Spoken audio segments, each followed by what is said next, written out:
Un saludo muy especial desde la Asociación de Exalumnos, hoy retomando nuestro ciclo de conferencias de los miércoles para toda la comunidad, con una invitación para que todos aquellos que quieran compartir su experiencia, su conocimiento, tengan esta ventana y nos puedan comunicar a toda la comunidad su información.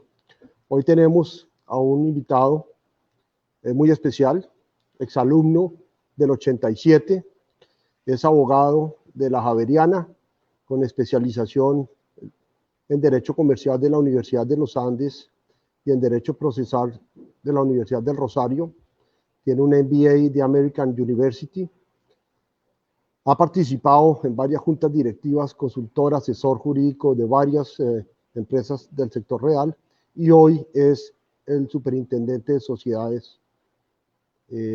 Nuestro querido Juan Pablo Liévano, le queremos dar la bienvenida y agradecerle que hubiera aceptado esta invitación para poder traer información tan importante para esta coyuntura por la que está atravesando pues todo el mundo, pero en particular el sector empresarial. Entonces le doy la palabra, no sin antes avisar que durante la conferencia las preguntas que quieran hacer se van a recoger a través del chat y a lo último las estaremos leyendo para que el doctor Juan Pablo la responda. Le doy la palabra y nuevamente el saludo. Doctor Juan Pablo, adelante. Doctor Luis David, muchísimas gracias por la invitación. Muy importante estos espacios que nos dan para hacer pedagogía en esta situación pues tan crítica que vive el país con una pandemia global y todo el tema empresarial que se viene o se vino, que es importante pues hablar de estos temas y ver cómo se van a desarrollar y las herramientas de tipo jurídico que está estableciendo el gobierno nacional. Otra vez a darle las gracias al doctor Luis David, presidente, doctor Mauricio Villamil, si está ahí, amigo de Marras, un saludo especial a Mazabel, al rector, saludarlo, si está, si no está, también saludarlo. Alberto Vargas, me imagino que cito, no sé si será cito, bueno, saludos al doctor Vargas, Camilo Bayona, Luis Ricardo Paredes, Albán, Uribe y Rodríguez. Muchas gracias por esta oportunidad. Voy a tratar de proyectar algo acá. Déjenme ver si lo puedo lograr. Aquí dice.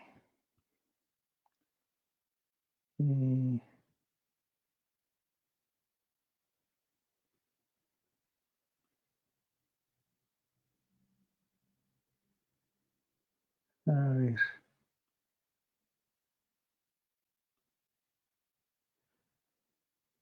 ¿Pude compartir? No, no he podido compartir nada, ¿cierto? A ver.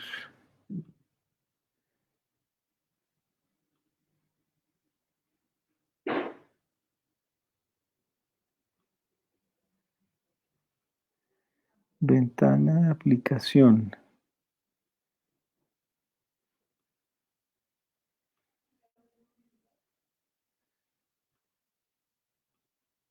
Listo, ¿la pude compartir? Creo que sí, ¿no? Nadie me dice nada. Doctor Luis David, ¿se ve la pantalla? ¿Aló?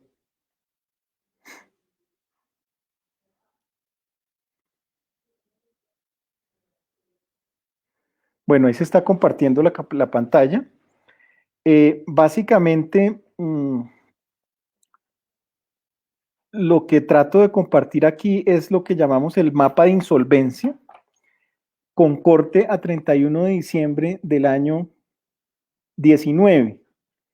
Eso quiere decir que es el T0 de la crisis, Estamos terminando de hacer el corte del primer trimestre, pero esto nos da una muy buena idea de lo que está pasando en la superintendencia.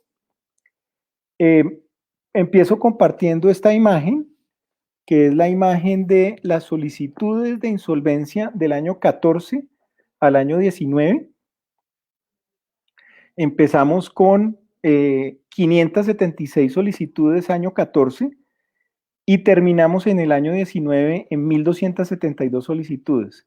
Cabe aclarar que la Superintendencia de Sociedades tiene las mismas, la misma planta, unas 590 personas desde el año 2012, pero las solicitudes se han venido incrementando. Si las dividimos por regionales y por Bogotá, Bogotá a la izquierda, ustedes verán que empezamos en 269 año 14 y en el año 19 estamos en 664. De la misma manera, en las regionales, en el año 14 empezamos en 307 y en el año 2019 llegamos a 608. Es decir, ha habido un incremento y repito, mantenemos la misma planta del 2012. Para mirar un poco el inventario de lo que teníamos en su momento, este es el mapa en Colombia. Ahí están, son 2.700 procesos, 1.272 en la jurisdicción en Bogotá y las demás en las otras 6 regionales. Y tenemos aquí el mapa de qué representan esos procesos. Representan procesos de reorganización en trámite y con validaciones, son más o menos 975 procesos. Reorganización en ejecución, 1.190 procesos y liquidaciones 500 más o menos para un total de 2.700. Y es importante hablar de esto porque nosotros hacemos el símil con los hospitales, así como esta pandemia tiene un tema de hospitales, el tema empresarial va a tener un problema de hospital porque la superintendencia es el hospital de las empresas. En ese sentido, hay que decir, la superintendencia pues tiene las camas copadas, estamos atendiendo una cantidad de pacientes grandes y hemos tenido problemas, hemos bajado las admisiones de 8 meses que se demoraban a 3 meses, pero eso ha mostrado que hay un procedimiento que hemos mejorado, pero tenemos que seguir mejorando. ¿Cómo vienen los inventarios? Empezamos en enero con 2.331 procesos y llegamos ahorita a diciembre 31 con 2.700, es decir, subimos un 16%. ¿Y qué representan esos procesos? En activos representan 49 billones de pesos en activos.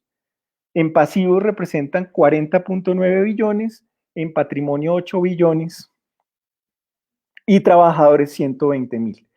Si miramos los procesos de reorganización, que son los 2.165 procesos a los que me refería, son 44.7 billones, pasivos 34.3 billones, patrimonio 10.3 billones, para un total, además de empleados, de 103.000 empleados aproximadamente. Esos son los puestos de trabajo.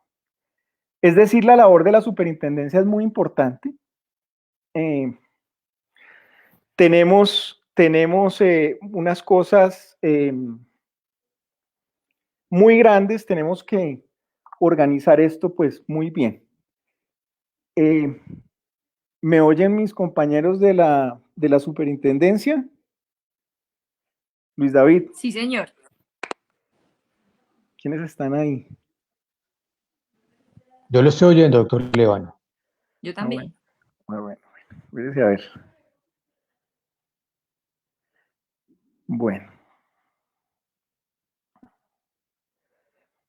Nosotros expedimos entonces el decreto.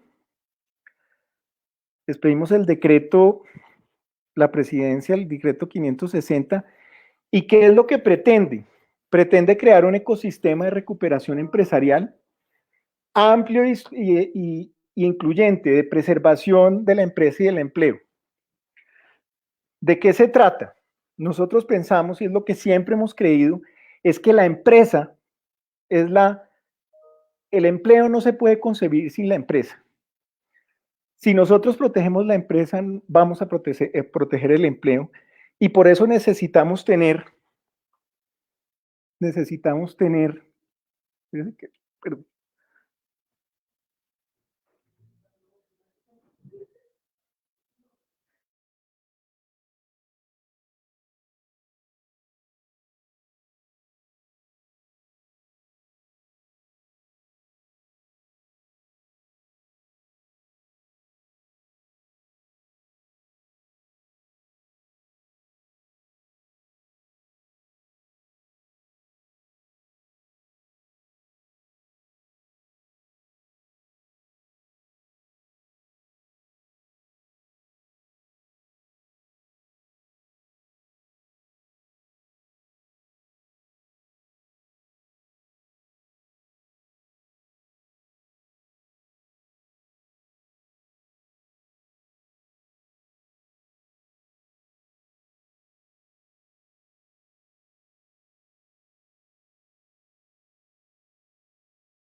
¿Aló? Listo, ahí ya está otra vez en imagen y con sonido. Qué Doctor pena Líbano. con ustedes, pero se me dificultó el manejo de la aplicación y algo hice. ¿Ya me ven? Bueno, Sí, señor. voy a continuar. Nosotros empezamos a trabajar desde el año, a trabajar desde el año pasado en reformar el régimen de insolvencia. Convocamos unas mesas en la superintendencia. Estas mesas en la superintendencia fueron unas mesas muy importantes. Empezamos a trabajar en julio, unas 5 sesiones, 30 expertos, 30, 40 expertos, recopilamos mucha información. Empezamos a hacer borradores de reforma del régimen de insolvencia, que lo teníamos que hacer más expedito, más flexible, más rápido. Todo eso lo recopilamos, y cuando empezó la crisis empezamos a trabajar. Tengo que agradecerle al equipo de la superintendencia. Aquí me acompaña la doctora Susana Hitbegui, la doctora Marta Ruth Ardila, la doctora Paula Betancourt, el doctor Guillermo Ramírez. Fue muy importante el trabajo de la superintendencia. Recopilamos toda esa información, teníamos ya artículos, teníamos ya más o menos cosas que queríamos hacer. Contamos con la suerte además que nos colaboró el doctor Jorge Pinzón, el doctor Vélez, el doctor Laguado, el doctor Acosta, para poner un decreto. Lo pusimos en consideración de presidencia, hicimos bastantes ajustes con presidencia, y al final termina este decreto 560. Y muy importante volver a repetir lo que estamos diciendo, y es el tema de que la superintendencia es la clínica de las empresas. Las empresas son los pacientes, y en este momento, de acuerdo con las cifras que ustedes ya vieron, sí hay una demora y hay una congestión en la superintendencia que tenemos que organizar a través del uso de la tecnología. Estamos usando la tecnología a través de medios de inteligencia artificial, y eso nos va a ayudar a descongestionar. Pero este decreto 560 adicionalmente lo que trae es que tiene 4 pilares, y 4 pilares que se sustentan en una idea general, que es crear un ecosistema de recuperación empresarial amplio e incluyente y que ayude a esta crisis, específicamente con sistemas o herramientas extrajudiciales. Estas herramientas extrajudiciales lo que pretenden es que se arreglen los problemas entre deudores y acreedores de una manera directa, que se haga un campo de juego, un stage, un escenario en la cual los acreedores y los deudores se ponen de acuerdo, no van directamente a la superintendencia, hay unos mecanismos especiales que pretenden que eso se dé. El segundo pilar es que crea unos mecanismos extraordinarios de salvamento para proteger la empresa y el empleo y el crédito, crea unos beneficios tributarios adicionalmente, y el cuarto pilar es que se suspenden unas normas u obligaciones legales. Miremos primero el primer pilar, que es la creación o las herramientas extrajudiciales de negociación expedita. Son básicamente dos. La primera de ellas es negociación de emergencia de acuerdos de reorganización. La segunda son los procedimientos de recuperación empresarial en las cámaras de comercio. ¿De qué se tratan las dos? Básicamente la primera es, se hace una notificación a la superintendencia o al juez del concurso. Se trata de que haya una negociación directa con los acreedores por un término de 3 meses, que haya una suspensión de los procesos de ejecución, que se pueda dar el aplazamiento de los pagos y que en ese tiempo se negocie con los acreedores, se llegue a un acuerdo y ese acuerdo sea presentado de una manera expedita a la superintendencia y ese acuerdo sea confirmado. El otro mecanismo es un mecanismo que se llama procedimiento de recuperación empresarial en las cámaras de comercio. También tiene una cancha, un periodo de tiempo de 3 meses. Se va a la Cámara de Comercio y me preguntarán por qué las cámaras de comercio son el complemento ideal. Son 57 cámaras de comercio en todo el país. Ustedes vieron, nosotros tenemos la sede de Bogotá y 6 intendencias. Con 57 sedes vamos a poder cubrir todo el país. También hay un término de 3 meses. Aquí hay un acompañamiento de un experto mediador de la Cámara de Comercio, pero hay una suspensión también de los procesos de ejecución. Se espera que en este tiempo haya un acuerdo entre acreedor y deudor, y es importante profundizar en estos dos temas que son supremamente importantes porque permiten acuerdos directos entre acreedor y deudor sin que se utilice el sistema jurisdiccional. ¿Por qué? Porque estos mecanismos simplemente, como lo he dicho, son cuidados intermedios. Son cuidados intermedios, superintendencias, cuidados intensivos.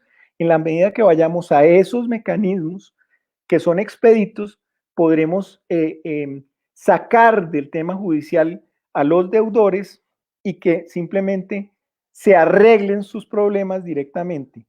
Siempre lo he dicho, la mejor insolvencia es la que no se hace, la que se arregla directamente entre acreedor y deudor. Pero por eso está aquí la doctora Susana Hidvigue, que le doy la bienvenida otra vez, para que por favor nos profundice sobre estas dos herramientas. Muchas gracias, señor superintendente, y muchas gracias a la asociación por esta invitación. Entonces, como lo indicaba el señor superintendente, estos procedimientos son novedosos en Colombia porque no contábamos con un escenario donde estuviera limitada la intervención del juez durante la negociación. Y lo que se busca acá es crear un escenario muy apropiado y propicio para que las partes resuelvan directamente sus problemas sin intervención del juez. ¿Y cómo se vuelve un escenario propicio? Pues, en primer lugar, suspendiendo ejecuciones o acciones de cobro en contra del deudor, y esto le permite al deudor estar en un escenario seguro de negociación, pero adicionalmente también le permite aplazar el cumplimiento de ciertas obligaciones del giro que se van venciendo. Como protección especial, esto no se aplica respecto de obligaciones con trabajadores ni el sistema de seguridad social, pero de alguna manera ambienta la negociación directa entre las partes y sin intervención del juez. Adicionalmente, la ventaja de este proceso es que si las partes llegan a un acuerdo que cumple con los mismos requisitos de la ley, Este acuerdo lo puede confirmar el juez del concurso, que puede ser la Superintendencia de Sociedades o el juez civil según corresponda por unas reglas de competencia. Y si este acuerdo se confirma, es obligatorio inclusive para los acreedores que no lo votaron a favor o que no participaron activamente en la negociación. Es decir, que si cumple con las reglas de celebración de este acuerdo, que son las mismas de un acuerdo celebrado en un proceso ordinario, este acuerdo va a ser obligatorio para todos los acreedores. Y pues estos procesos están previstos para una duración de 3 meses y el estimado promedio que tenemos de la celebración de un acuerdo en condiciones normales es de alrededor de 20 meses. Por eso pretende ser una solución muy pronta y efectiva a la crisis directamente entre el deudor y sus acreedores. Este proceso, de manera similar, se puede tramitar ante las cámaras de comercio a través del procedimiento de recuperación empresarial, que busca ampliar la cobertura porque no todos los deudores pueden acceder, o no todos los tipos de empresa pueden acceder al mismo proceso de negociación de emergencia, porque hay unas reglas que limitan la competencia de la superintendencia y de los jueces. Este proceso también tiene una duración limitada de 3 meses y va con el acompañamiento de un mediador, que es un experto que busca que las partes lleguen a un acuerdo. Este procedimiento es especial y el acuerdo que se llegue a celebrar con la compañía de este mediador es obligatorio para las partes que participan de la mediación y eventualmente podrá ser sometido también a confirmación judicial en los casos en que el deudor tiene la posibilidad de acceder a la ley 1116. Y de ser así, entonces el acuerdo también tendría efectos incluso para los acreedores que no lo votaron o que no participaron en la negociación, para los que lo votaron en contra. De lo contrario, pues el acuerdo igual tendrá efectos entre las partes y adicionalmente estos procedimientos traen una novedad, y es que los procesos concursales tradicionales se llaman universales porque hay que traer a la totalidad de los acreedores al procedimiento para la negociación. Acá es posible limitar los efectos de la insolvencia a ciertos acreedores por categorías. Entonces se pueden hacer acuerdos parciales simplemente agrupando a los acreedores por categorías para resolver el problema de la insolvencia con los acreedores con los que efectivamente se tiene la crisis de insolvencia. Ese es en descripción general, señor superintendente, estos dos procedimientos prejudiciales o extrajudiciales. Muchísimas gracias, señora delegada. Ahí le estoy pidiendo al doctor Peña que si por favor se queda con la cámara prendida.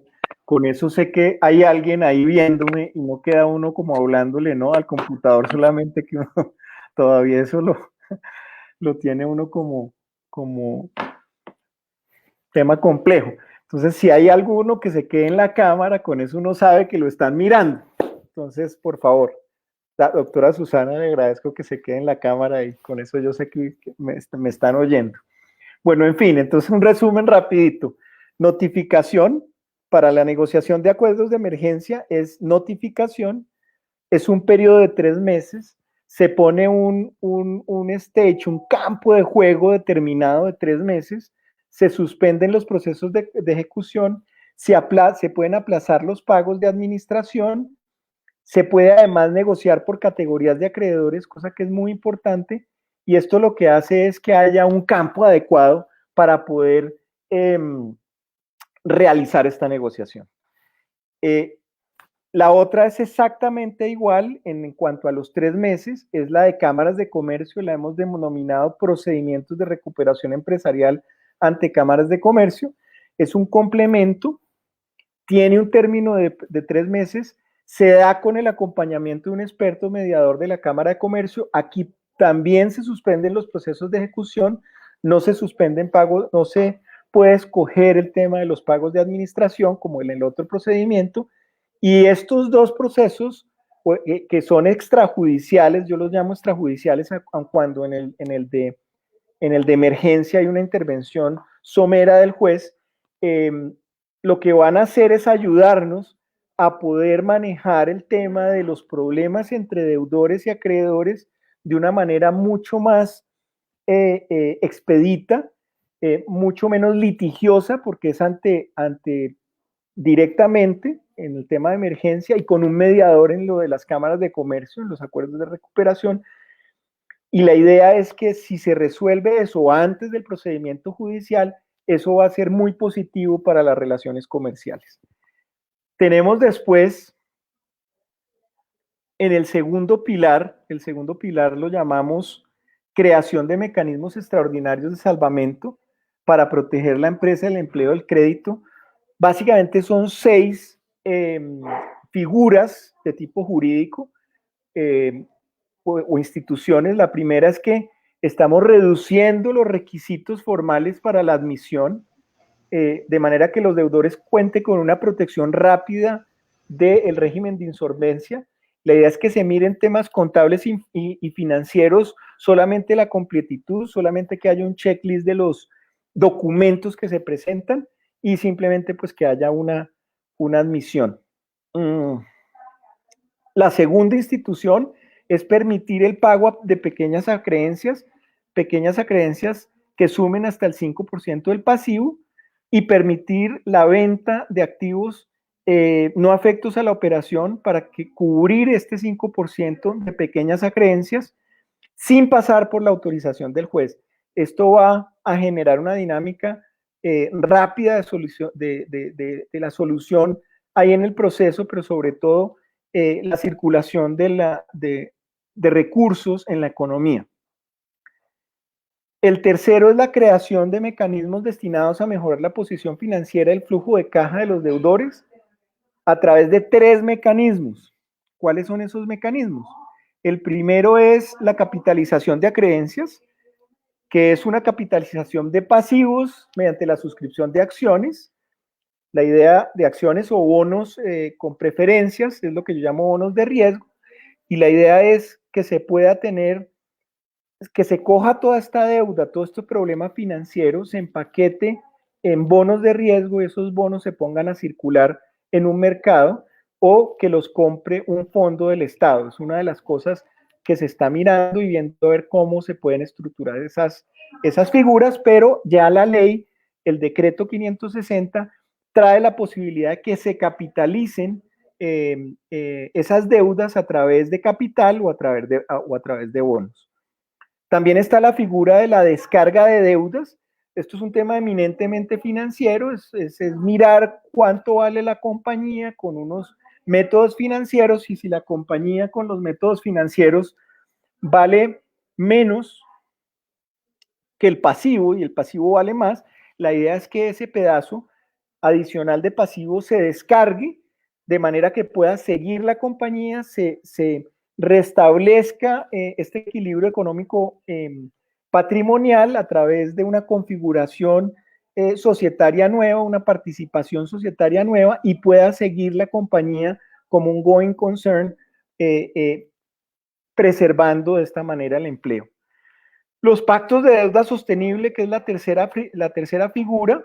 Esa tercera figura de lo que se trata es, como estaba anteriormente, era que todo el pasivo se tenía que pagar en los acuerdos de reorganización.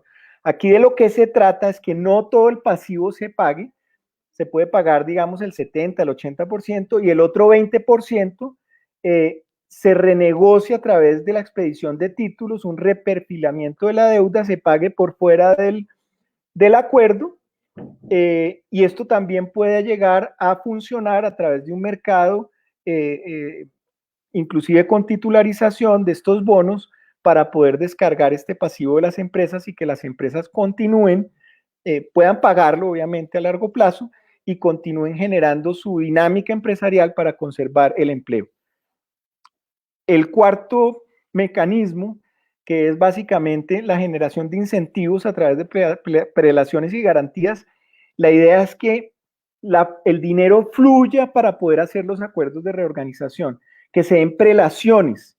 Estas prelaciones inclusive van por encima de la DIAN para aquel acreedor y de las autoridades fiscales, de manera que para los acreedores que pongan recursos nuevos o dineros nuevos tengan estas prelaciones. Me gustaría que la doctora Susana profundizara un poco en este tema, porque es muy importante para poder sacar a la empresa adelante no solamente los aspectos procesales de ley, de fluidez y de rapidez, sino que siempre tiene que fluir el crédito para poder resolver estos temas empresariales en este momento de estrechez de caja. Gracias, señor superintendente. Efectivamente, pues los mecanismos legales son la manera de crear un escenario para resolver el inconveniente o la situación de crisis, pero esto no es nada si no existe un flujo o un mecanismo de recuperación y de restablecimiento de la normalidad en la empresa. Entonces, este decreto incorpora figuras que han sido aplicadas exitosamente en otras jurisdicciones con algunos ajustes para que correspondan a la cultura jurídica colombiana. Existe entonces lo que en Estados Unidos se llama el deep financing o la financiación al deudor en insolvencia, y consiste básicamente en que el deudor puede buscar financiación mientras negocia el acuerdo, y para ello puede conseguir condiciones muy especiales que no estaban disponibles de otra manera. Entonces, en principio, el deudor puede conseguir financiación sin autorización del juez si no va a comprometer activos como garantía.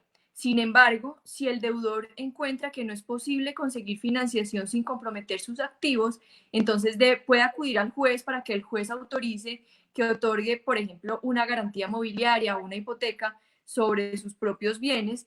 Y si sobre esos bienes ya hay una garantía anterior, el juez puede incluso autorizar que esa garantía se comparta con el acreedor, con el financiador que viene a prestar durante la negociación. Entonces, de esta manera, con el acompañamiento del juez, se puede establecer un mecanismo de financiación que ayude a mejorar la caja durante la negociación. Y tiene algunas ventajas importantes para acreedores que eran acreedores anteriores dentro del proceso de insolvencia, que provean nuevos recursos a ese deudor. Entonces, de esa manera se establecen mecanismos que además atraen el crédito para los deudores que están atravesando por una situación de insolvencia o de crisis. Muchísimas gracias, señora delegada. El quinto mecanismo es un salvamento final, es lo que yo llamo ya cuando no se ha suscrito el acuerdo de reorganización o porque no se presentó el acuerdo de reorganización. De lo que se trata acá es de poder continuar con la empresa. Entonces aquí los acreedores pueden hacer un bid por la compañía, por los activos de la compañía, pero a valor de realización. ¿Y cómo es el valor de realización? Hay que restarle a los activos en su valoración independiente como activos, en su valoración de liquidación, se le restaría el valor correspondiente a los costos de liquidación, y una vez restados esos valores de liquidación, arreglando, por supuesto, a los acreedores laborales, pagándoles los de primer grado, igualmente a aquellos garantizados, se pueda que los acreedores puedan comprar esa empresa y seguirla operando, pero comprarla a un costo de realización, descontando los valores de liquidación. Eso es una figura muy interesante porque lo que va a hacer es que se preserve la empresa y el empleo. La última figura que trae es un alivio para aquellos acreedores, aquellos deudores, perdón, que han suscrito acuerdos de reorganización y los están ejecutando. En ese sentido, el decreto lo que trae es un alivio para las cuotas de abril, mayo y junio, que serían pagaderas, que el incumplimiento solamente se daría, David, en julio, pero además con un tema procesal que se le da 3 meses adicionales para purgar ese incumplimiento, de manera que tengan 6 meses para poder organizar esas cuotas que no están pagadas, que están incumplidas, ya sea a través de la reforma del acuerdo o a través de la consecución de un crédito para pagar esas cuotas vencidas. Estas 6 figuras lo que pretenden es conservar la empresa y el empleo. repito, a través de temas como, por ejemplo, la capitalización de acreencias, la descarga de deudas, los pactos de deuda sostenible, las garantías adicionales para que fluya el crédito a las empresas, esta creación de este mecanismo de salvamento especial de compra de la empresa a precio de realización, a precio de descuento por el descuento que se debe hacer por el valor de liquidación, por el costo de liquidación y estos alivios financieros.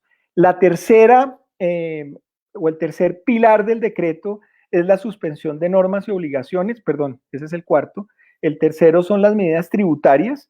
Hay 3 medidas tributarias que básicamente, o 4, que básicamente lo que pretenden es aliviar la caja de las empresas, y la primera es que no están sometidas a retención o autorretención en la fuente a título y dispuesta sobre la renta.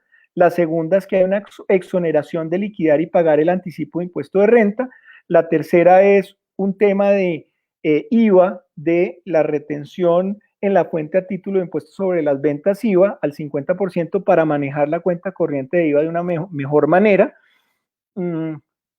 Y que no se encontrarán estas compañías beneficiadas obligadas a liquidar renta presuntiva por el año gravable 2020.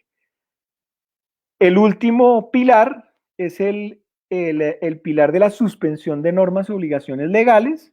Se suspende la incapacidad de pago inminente. Básicamente esto era uno de los presupuestos para ingresar, o de los supuestos para ingresar a insolvencia. Se suspende ¿por qué? Se suspende para los procesos de reorganización ordinaria.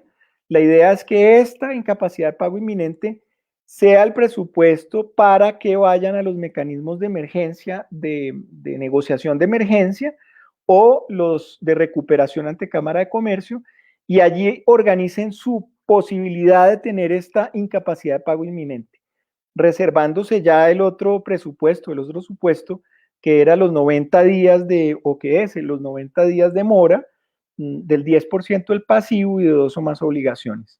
Se suspende también los procesos de liquidación por adjudicación y se darían unos procesos de liquidación judicial que son mucho más eficientes para coger esos activos que están en distrés, que están ahí en los problemas en insolvencia, y se puedan reincorporar al torrente sanguíneo de la economía de una manera más adecuada y rápida. También se suspende la causal de disolución por pérdidas, patrimonio neto por debajo del 50% del capital suscrito, se suspende por 2 años, y al final también se suspende la obligación de denuncia ante el juez de la cesación de pagos. Esto porque pues simplemente lo que se quiere es que no haya esta obligación, y que lo que se trate es que haya una negociación entre deudor y acreedor directamente utilizando estos mecanismos de emergencia. Conclusiones rápidamente, doctor Peña, son las siguientes. Para cerrar, el decreto ley aplica por 2 años, y para aquellos, y esto es muy importante, para aquellos que hayan sido afectados por el COVID-19, esta es una pregunta muy frecuente, y es que si aplica a los que ya están en ley 1116, es la pregunta que siempre hacen. La respuesta es sí, aplica también a los que están allá. Obviamente aquí no se trata, el que ya está en un proceso 1116 ordinario no puede salirse para utilizar los mecanismos extraordinarios y volver a entrar, no, se queda ahí donde está, pero estos mecanismos adicionales de crédito y de capitalizaciones y de todo esto pues están también disponibles para ellos. Las diferentes alternativas: trámite de negociación de emergencia, el procedimiento en Cámara de Comercio, el proceso de reorganización ordinario. Tiene unos beneficios fiscales solamente por los admitidos a un proceso ordinario de reorganización o se encuentren ejecutando un acuerdo. Y vuelvo y repito el símil: la superintendencia es una clínica, las empresas son pacientes. ¿De qué se trata acá? Que hay diferentes alternativas. Hay personas que necesitan, o hay pacientes que necesitan, que tienen unos síntomas graves, unos problemas graves, y necesitan las UCIs, para eso es la superintendencia, para hacer un proceso ordinario de reorganización. Hay otros que tendrán unos síntomas distintos, que requerirán unos cuidados intermedios. Yo a estos cuidados intermedios los llamo los mecanismos de negociación de emergencia y la negociación de recuperación en las cámaras de comercio.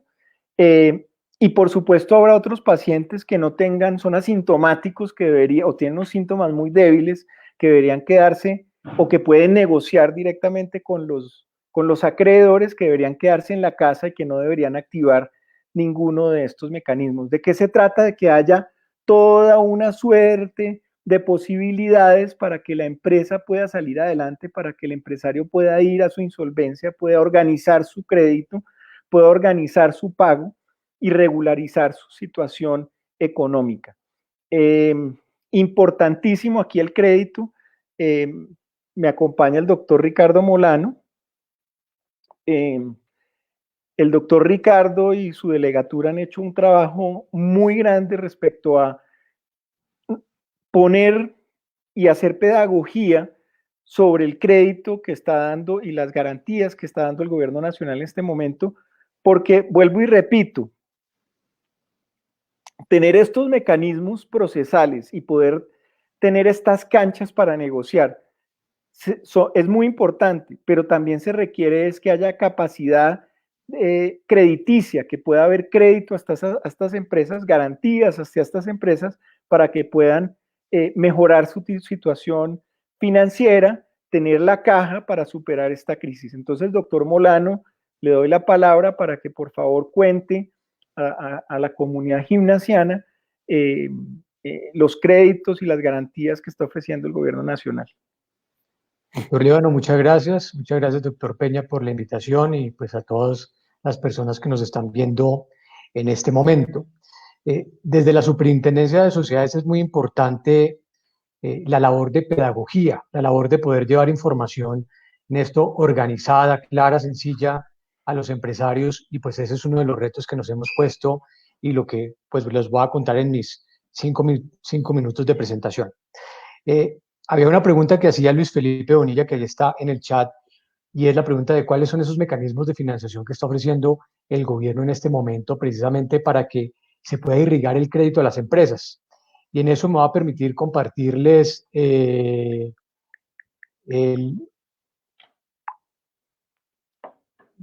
bueno, este tema del screen. Creo que estoy teniendo el mismo problema del doctor Líbano. Les voy a contar sobre las líneas, pues básicamente cuáles son. El gobierno se ha movido en dos frentes. Un primer frente tiene que ver con líneas de crédito que han sido estructuradas por banca de segundo piso, principalmente Bancoldex, Findeter y Finagro, y unas líneas de garantías muy fuertes a través del Fondo Nacional de Garantías. En relación con las líneas de crédito, podemos hablar de 7 líneas de crédito principales construidas a nivel nacional. La primera línea se llama Colombia Responde, es una línea que se estructuró en el mes de marzo de este año y que buscó atender los sectores que se vieron afectados inicialmente por esta pandemia. Está el sector de la aviación, el sector turístico, el sector de los espectáculos públicos y toda su cadena de proveedores. Esta es una línea que cuenta con 250.000 millones de pesos en créditos y que otorga límites de 3.000 millones para las MIPYMES y 5.000 millones para la gran empresa. Según cifras de Bancoldex, esta línea ya está ejecutada en más de un 90%. Siguiendo con lo que fue la pandemia, pues obviamente estas empresas no fueron las únicas afectadas y por eso se crea una línea que se llama Colombia Responde para Todos. En última instancia, busca llegar a todos los demás sectores empresariales, excluyendo los 3 primeros que ya expliqué y sacando también de esto al sector agropecuario. Es una línea que tiene un total de 350.000 millones y que tiene, digamos, en eso el mismo límite de 3.000 millones para MIPYMES y 5.000 para la gran empresa. Después hay una línea Bancoldex de escalamiento para el sector turístico, obviamente pensando exclusivamente en este nicho, con un límite de 40.000 millones y 1.500 millones de pesos por empresa. Y hay una línea, digamos, que es para todo el sector de los emprendedores, una línea, digamos, con créditos más pequeños, pero busca atender a aquellos emprendimientos que no tienen más de, que tienen ya 6 meses, digamos, de facturación y hasta 8 años que están facturando. Es una línea que tiene un total de 6.000 millones y que otorga un total de créditos de 100 millones por empresa. Después viene una de este mismo estilo de emprendimiento, pero para el sector agropecuario. El único requisito también es que no tengan más de 8 años, pues facturando con un total de 112.000 millones y 70 millones por empresa. Y hay dos líneas, digamos ya en otro frente, una muy importante de Findeter, por un total de 713.000 millones, 461 millones para capital de trabajo, 252.000 para inversión, y esta, digamos, línea Findeter va para entidades territoriales, pero pues también se extiende a entidades de derecho privado. Y finalmente una línea de Finagro, una línea LE que pues digamos se ha fortalecido, que ya ha ubicado un total de 283.000 millones y va tanto para cultivos como para adquisición de animales y de embriones. Después de esto hay 4 líneas de carácter regional que se han creado y que pues es como la nueva tendencia de líneas que está, digamos, estructurando Bancoldex. La primera de ellas fue Bogotá Responde, siguiendo la estructura de Colombia Responde, con un total de 220.000 millones. Ofrece créditos entre 20 millones y 1.000 millones para las MIPYMES y pues digamos es una línea que va en ejecución. Y siguiendo con este modelo, también tenemos una que se llama Barranquilla Responde con un total de 60.000 millones, con un total de 500 millones, hasta de 500 millones por empresa. Otra que se llama Cúcuta Responde con 3.100 millones y 35 millones por empresa. Y la Gobernación del Norte de Santander, una que se llama digamos, Norte de Santander Responde con 12.000 millones y un total de 200 millones por empresa. Es importante acá ya entrar a explicar lo que son las líneas de garantía que ha estructurado el gobierno a través del Fondo Nacional de Garantías. Y para esto es importante explicar que ha dispuesto, digamos, 3 frentes de acción. El primero es una línea de crédito para pago de nómina.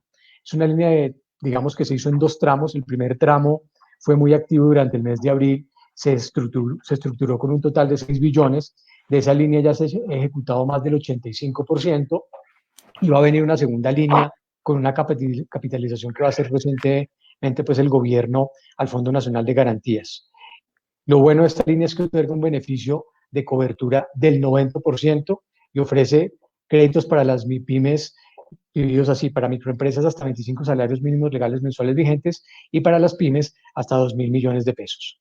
La siguiente línea es para también MIPYMES, pero ya es para capital de trabajo. Es un cupo que tiene de 3 billones, la garantía es del 80% y los límites son 25 salarios mínimos legales mensuales vigentes para las microempresas y hasta 4.400 millones para las pymes. De esta línea ya se ha ejecutado un total más o menos del 85% de la línea. Y una última línea es para trabajadores independientes con 25 salarios mínimos legales mensuales vigentes, en este caso pues con un 80% de la cobertura. Si analizamos las cifras de los 10 billones que ha dispuesto el gobierno hasta este momento, ya han sido desembolsados o reservados el 80% y quedan un total de 2 billones. Y vienen 6 billones más, que era como les contaba, en relación con ese pago de nómina para los meses de mayo y junio. Finalmente, queremos poner a disposición de ustedes un trabajo que ha hecho la superintendencia de entregar esta información organizada. Ahorita les comparto esto en el chat. Tenemos toda esta lista de líneas de crédito con el link correspondiente a cada una de las entidades a disposición de ustedes en la página web de la Superintendencia de Sociedades. También tenemos una vez el que han sido las medidas económicas del gobierno pensando en el sector empresarial y pues ahí también encontrarán los links correspondientes para poder analizar esta información. También tenemos un ABC de todo lo que es la ley de insolvencia y pues esto es un trabajo que está en construcción permanente. Ya pues digamos estaba anunciando ahorita el gobierno que va a haber una nueva emergencia, entonces nosotros procuraremos estar actualizando toda esta información con las medidas de tal manera que sea fácil su acceso y su consulta por parte pues del sector empresarial. Entonces, doctor Líbano y doctor Peña, pues eso sería lo que les cuento por este lado. Muchas gracias. Muchas gracias. Muchísimas gracias, señor delegado, doctor Ricardo Molano. Básicamente esa es la presentación de la superintendencia, doctor Peña. ¿De qué se trató? Vuelvo y repito, el decreto 560, de establecer unos mecanismos muy ágiles extrajudiciales, que se pudiera organizar el problema económico deudor-acreedor por fuera de un aumento de un ambiente judicial, que fuera un ambiente extrajudicial, simplemente que se pudiera organizar, que nos diera también respiro en el buen sentido de la palabra por esta congestión que nosotros tenemos, pero sobre todo para que directamente solucionaran sus problemas, sus inconvenientes, en una situación que no tiene precedentes.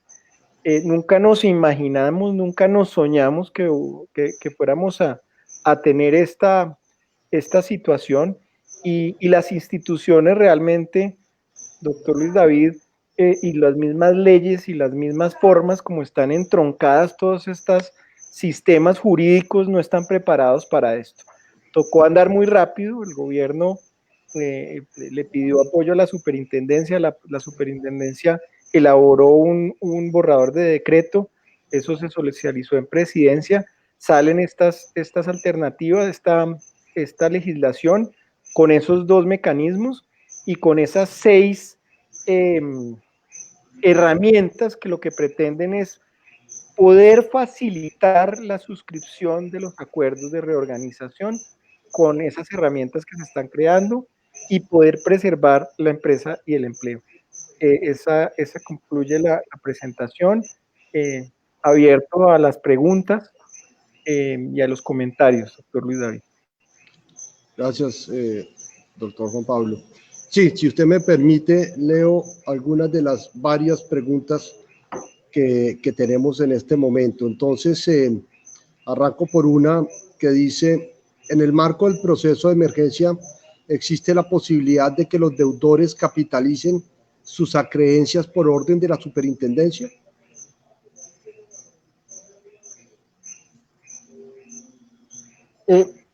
Es que uno lo que tiene que entender, doctor Luis David, es que la superintendencia es un juez. El juez es el fiel de la balanza, por así decirlo, y las órdenes como tal no las toma el juez. El juez decide ciertas cosas cuando hay diferencias, pero aquí lo que hay es un acuerdo entre acreedores y deudores.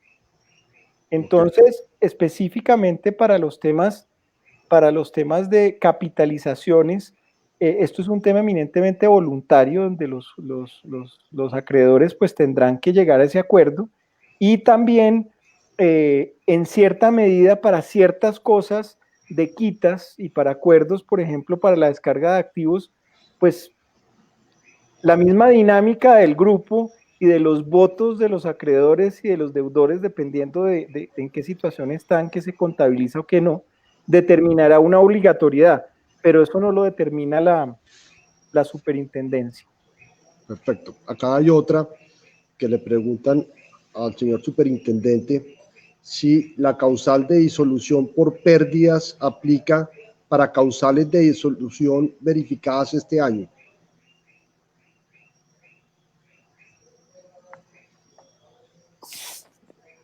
Sí, inmediatamente ocurrió esa causal de disolución por pérdidas, independientemente si haya ocurrido antes o después, simplemente se suspende las consecuencias de esa causal. Entonces, en ese orden de ideas, pues no entrará la superintendencia a ordenar o a realizar la disolución como establece la ley, o hacer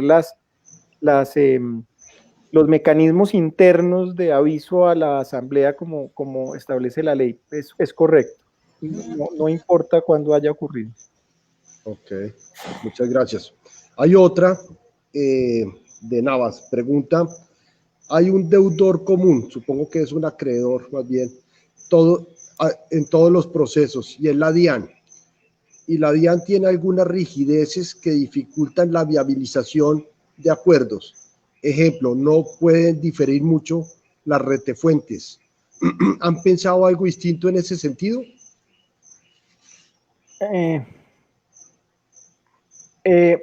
Hablemos de lo que está en el decreto.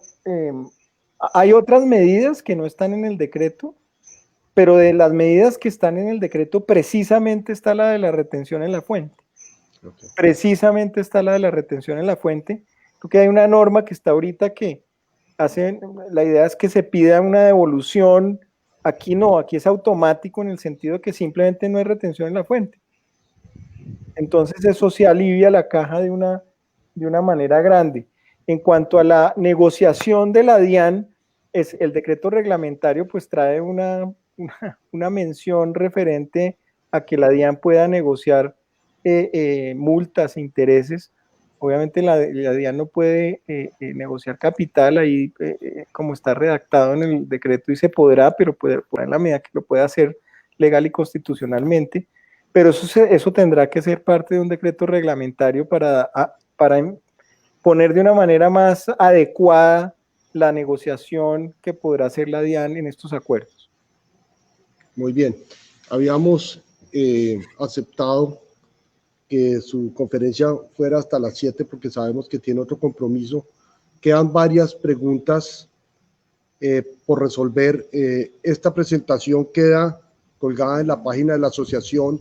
El chat está abierto y yo lo que propongo, si usted así lo acepta, señor superintendente, es que esas inquietudes se puedan transmitir y de alguna manera con alguno de sus muy queridos delegados, sea la doctora Susana o el doctor Ricardo, o cualquiera que usted designe, atienda esas inquietudes para nuestra comunidad. Y de parte nuestra, agradecerle nuevamente por su tiempo, haber aceptado la invitación para presentarse a nuestra comunidad, que usted como buen gimnasiano, pues hombre, es muy satisfactorio tenerlo compartiendo esa cantidad de información y de herramientas tan válidas para las circunstancias por las que hoy estamos atravesando. De manera que un abrazo grande y esperamos verlo muy pronto por nuestro campus. Muchísimas gracias, doctor Luis David. ¿Usted por dónde está? ¿Hola? ¿Se oye en grillos? Estoy en este momento en el llano. Sí. Estoy haciendo patria, sí, señor. Eso me acuerda la excursión de cuarto de bachillerato Yopal Orocoa a caballo, ¿no? ¿Qué tal esa maravilla? Sí. Imagínese uno en esa época, a los 14 años, hacer Yopal Orocoa a caballo, ¿no? Qué maravilla. Eso fue muy interesante. Bueno, fueron 3 o 4 días a caballo y 2 en lo que se llama tractor con zorra. Sí. Pero muy interesante. Un abrazo a todos, muchas gracias por esta oportunidad, por oírnos, por oír estos temas que a veces son hartos y son áridos, pero son muy importantes en la coyuntura del país. Muchísimas gracias. Así es. Nuevamente, mil gracias, un abrazo y saludos a todos. Muchas gracias. Gracias por su asistencia. Gracias.